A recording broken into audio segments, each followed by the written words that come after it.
My name is K. Ramachandran.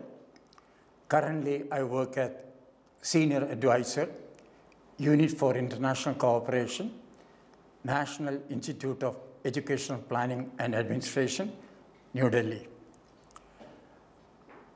The topic I have today is importance of policy in education and the fundamental principles guiding the National Education Policy 2020.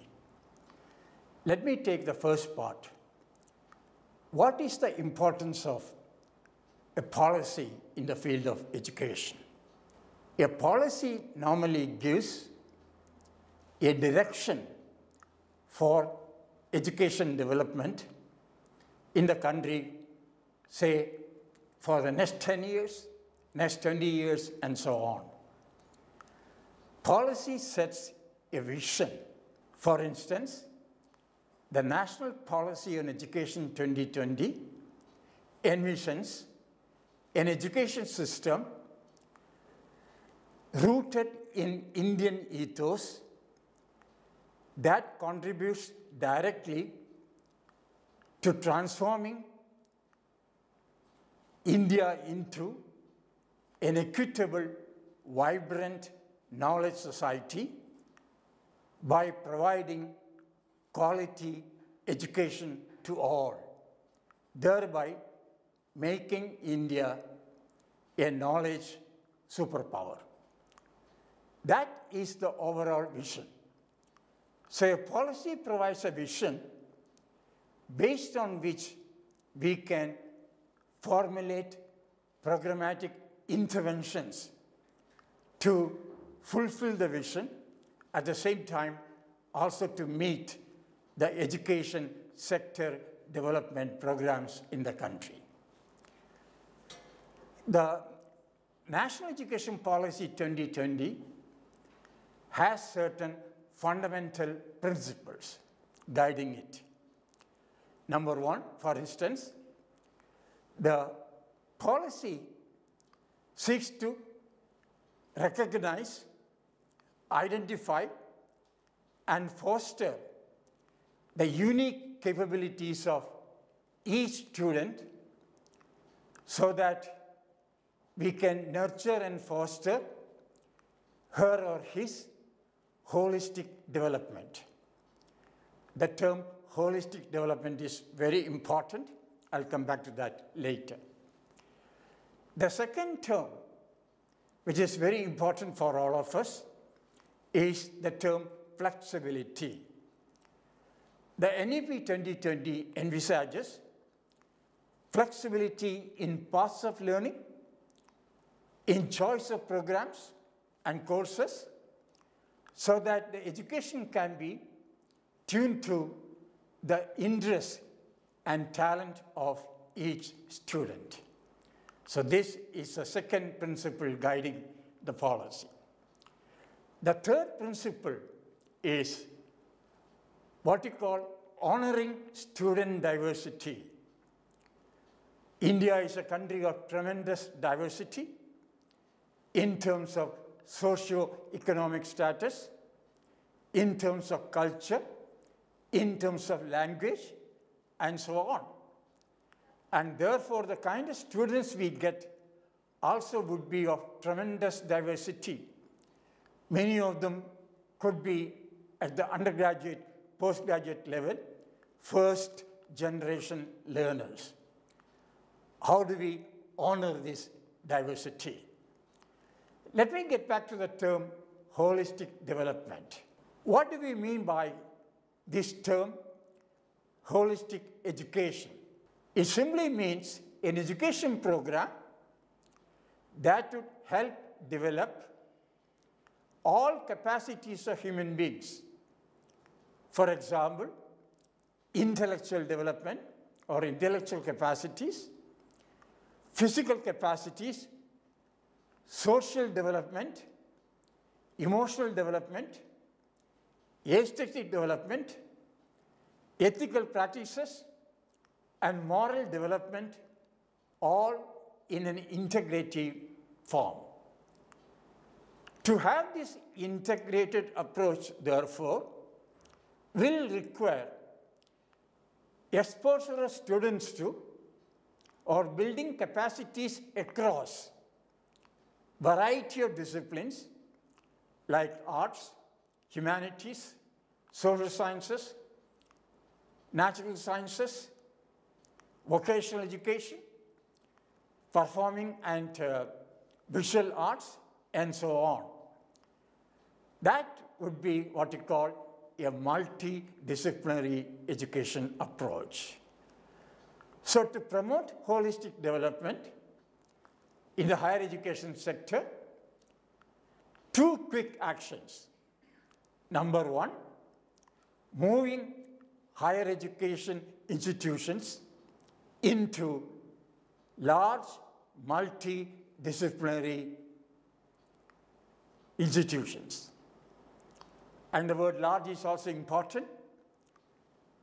In India, we have a large number of standalone institutions with the enrollment, in many cases, less than 1,000 and even less than 500. How do we move these single-stream higher education institutions to a multidisciplinary institution? That becomes a transformative initiative, number one, for us. Second, can we offer in our universities and colleges multidisciplinary programs? That means a person may major in physics, maybe the person may offer a minor or opt for a minor in music, or a visual art, or history, or economics. That means there is no clear-cut demarcation between arts, sciences, vocational field, and so on. That means the boundary between different areas of knowledge can be removed and get an integrated holistic education. Students are given options to choose courses or programs of study according to their interests and talents. And that is possible only we offer what we call multidisciplinary education. Gradually, all undergraduate programs in the country will move towards a multidisciplinary education approach, including those related to professional education, vocational education, and so on. So therefore, many of these professional, technical, and vocational education programs also will have this approach, what we call a multidisciplinary approach to education. So this is a transformative initiative we envisage through the implementation of the National Education Policy 2020. Third, the National Education Policy 2020 envisages what we call institutional restructuring and consolidation. What do we mean by this? All higher education institutions in the country would be categorized into three groups. Number one, those which are referred to research-intensive university. They will offer high-quality research programs in addition to high-quality teaching. That means the focus will be on both high-quality research and teaching. This will be one set of higher education institutions. Second, teaching-intensive universities.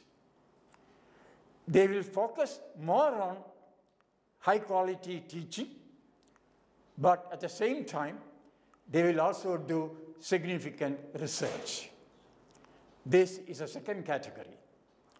The third category belongs to what is referred to as autonomous colleges or constituent colleges, which can award undergraduate degrees. But they will also, if they accept 4-year undergraduate program, will also have research projects done by the students. These are the 3 categories of institutions we propose to have during the next 10 years. Research-intensive universities, teaching-intensive universities, autonomous colleges, or constituent colleges, which will award undergraduate degrees. Gradually through this, the affiliating system followed by the current universities will go away. It means many of them would become, the colleges affiliated now, would become what is referred to as autonomous colleges or constituent colleges, which would be an integral part of the university. So this is what we call institutional restructuring and consolidation. The 4th aspect, if you really want to improve the quality of education, make it multidisciplinary approach to education, we will need to attempt revamping of curriculum, including pedagogy and assessment program. Therefore, we will need to undertake curricular revision. Learning content should be revised. Pedagogical approaches should be made in tune with the revised curricular structure, and assessment that would help in moving towards, in terms of the multidisciplinary approach. This is what we call moving towards academic excellence. Now, academic excellence, as I indicated earlier, includes 3 things. Number 1, enhancing the relevance of learning contents. This is one aspect. The syllabi has to be revised, and the contents related to these must be improved. Second element of academic excellence is what is referred to as teaching excellence. How can we ensure that the teaching learning process is improved to make it excellent in terms of imparting relevant knowledge, skills, attitudes, and values among all our students. Third element of academic excellence is, as I indicated earlier, improving the assessment methodologies and procedures. The policy talks about 3 approaches to assessment. Number 1, assessment of learning. That means assessment of learning outcomes, expected learning outcomes. Sometimes we call summative assessment. This is one aspect that helps students to move towards certification and so on, improve learning process, and see how we can move forward. The second element is what we call assessment for learning. Teachers assess learning to improve their own teaching methodologies, instructional strategies, pace, styles, and so on. This is essentially what is referred to as formative assessment. In fact, the emphasis now will be more and more on formative assessment. The next element is what we call assessment as learning. After assessment, students have what you call self-assessment strategy. Can they make self-corrections? Can they do self-monitoring of expected learning outcomes and make corrections required to enhance learning? That means the students themselves will use assessment to improve learning processes. That is assessment as learning. All these are part of what we call academic excellence. The next element of policy is faculty as the main part of learning process. Faculty at the heart of learning process. It means faculty excellence is something we aim at. This would need high-quality induction programs for university and college faculty, high-quality refresher program for the existing 1.5 million faculty in universities and colleges, for their continuous professional learning and development, and through that we can bring about faculty excellence for 3 core functions. Number 1, what we call teaching excellence, scholarship, and so on, including next one, excellence in research, teaching, and scholarship. So one important aspect of policy, therefore, is can we enhance the quality of research being done by Indian universities through the creation of the National Research Foundation, which will fund peer-reviewed research proposals and programs proposed to be undertaken by universities, mainly universities and faculty of universities and students. So therefore, the next transformative initiative relates to enhancing quality of research or catalyzing quality research and innovations. This is again a transformative initiative. The next transformative initiative we are talking about is, again, in the context of academic excellence, is utilizing technology. That means leveraging technological and digital technologies in education for 3-4 purposes. Number 1, enhancing access to quality education. Number 1 is this. Second, improving the quality of teaching and learning process in universities and colleges and other higher education institutions. Third, can we leverage technology for continuous professional learning and development of our faculty in universities and colleges?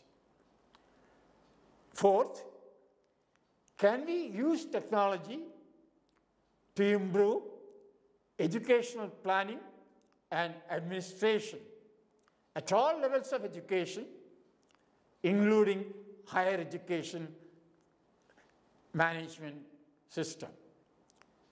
Next transformative initiative in this context is changing the regulatory system of higher education. We now have a single body regulating the higher education system. Can we ensure that the higher education system have a body for regulatory functions, a separate body, maybe named as Higher Education Regulatory Authority. Second, a body for standard setting in higher education, a separate body for standard setting, referred to as General Education Council. The third body, as we have now, for assessment and accreditation of higher education institutions. What is being done by NAAC? Can NAAC be a meta-accreditation body, which may have many more bodies to accredit, and NAAC plays the role of a meta-accreditation coordination body. Last, a body for financing higher education.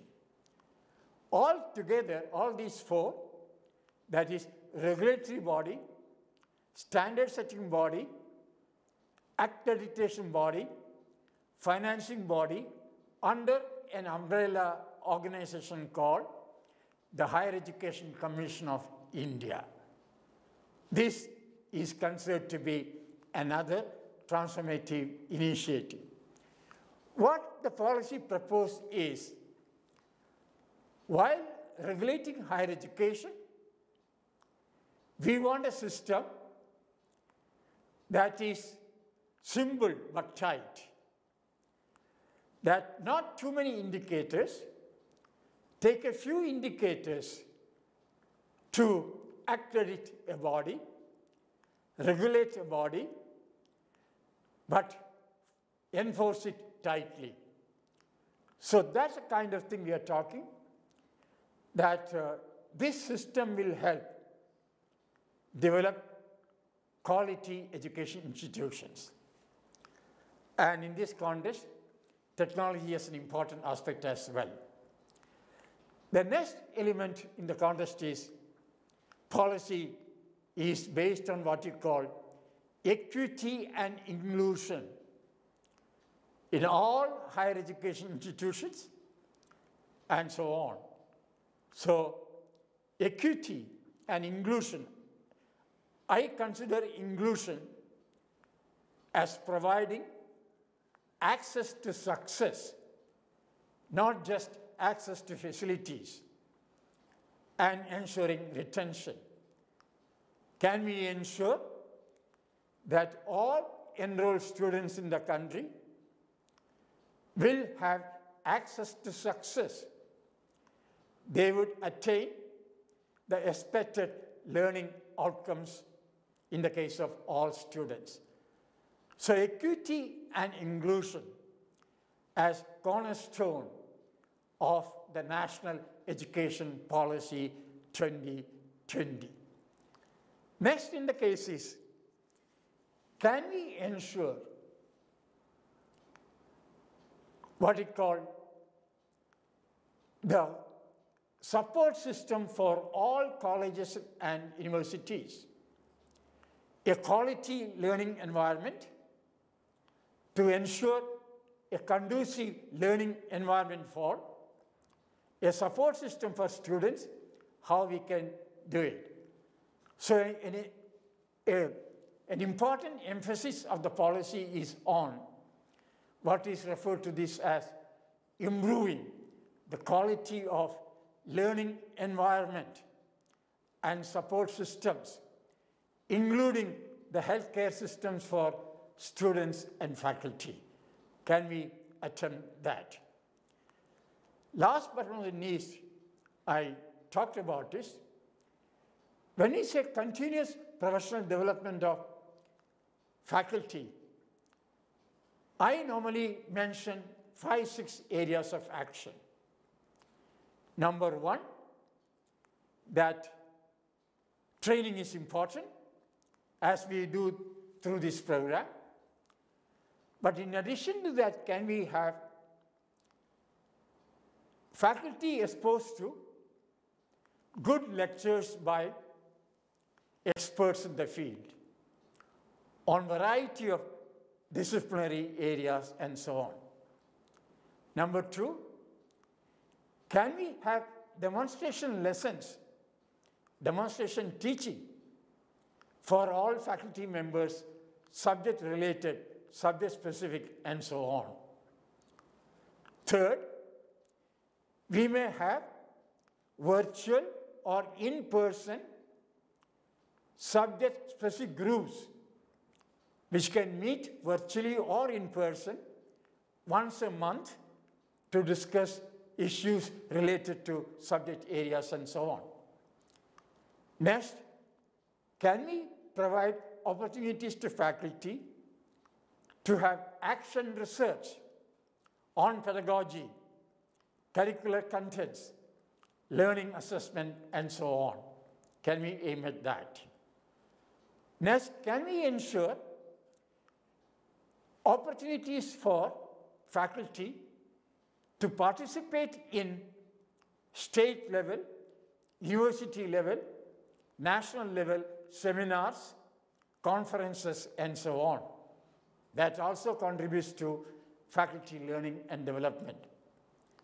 And lastly, even international exposure to faculty, participating short-term programs abroad, customized to program on research and development, and can we do it?